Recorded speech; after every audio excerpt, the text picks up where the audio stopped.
has been a very good season from him.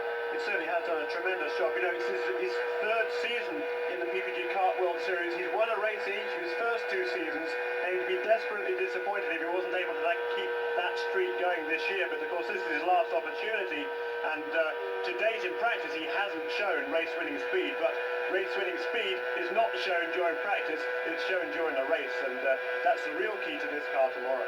Let's just watch and listen for a moment as Ferran goes around his second flying lap here.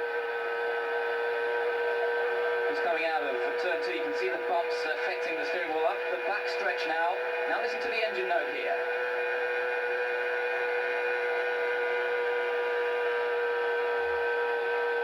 You just hear that slight drop in engine note as the loading comes up on the car. He flashes past our commentary position across the line, and Ferran is second fastest. He's unable to match the time of Andre Ribeiro, the fellow Brazilian, and Ferran, perhaps slightly surprisingly, not as fast here at the California Speedway as we've seen him on previous occasions this year. Currently he's on the outside of row 1, but remember, we've still got the vast majority of faster drivers to come out on the track. But a great view of the track itself as we saw him on board there at speeds of over 245 miles an hour on some parts as they come down to the end of the 2 straights. It is a D-shaped oval though, remember, so the back stretch is straight, but the front stretch, they're actually curving through the curve of the D.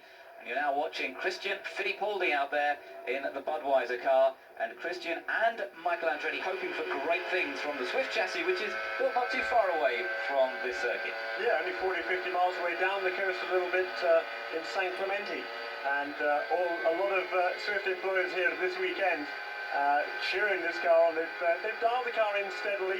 It's been improving. I think Goodyear tyres might be the limiting factor. Certainly throughout practice, the Firestone seem to have had a little bit of an advantage. But certainly Michael this morning made some pretty good strides with that car. Brian Herter was quick as well. So we'll see what Christian can do right now. He's building up to his speed at the moment. He's still on his warm-up laps. They do 3 warm-up laps normally before taking the green flag, and then the 2 time laps that count. He's got 1 more lap until he sees the green flag.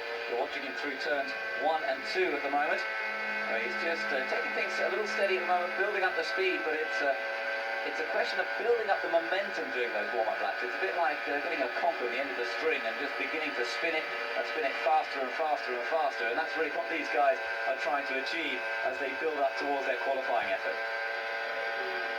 Amazing to watch, isn't it? There is infinitesimal movement of the steering wheel there. There is the green flag from Jim Swintal, and Christian Fitipaldi coming there into turn 1. He just eases the car down toward the white line. You can see he stays 5 or 6 feet above the white line and lets the car then drift out towards the wall in turn 2. It's just so fast, and again it's hard for the camera to pick up the speed of these cars as they come past, and the amount of air that the car is moving. If you're near the track, you can just feel that volume of air as it's rushed through by this car. And across Fitipaldi just comes out of turn 4, goes past us, picks up a white flag, which means he's now onto his last qualifying lap. You can see the segment speeds at various points around the track.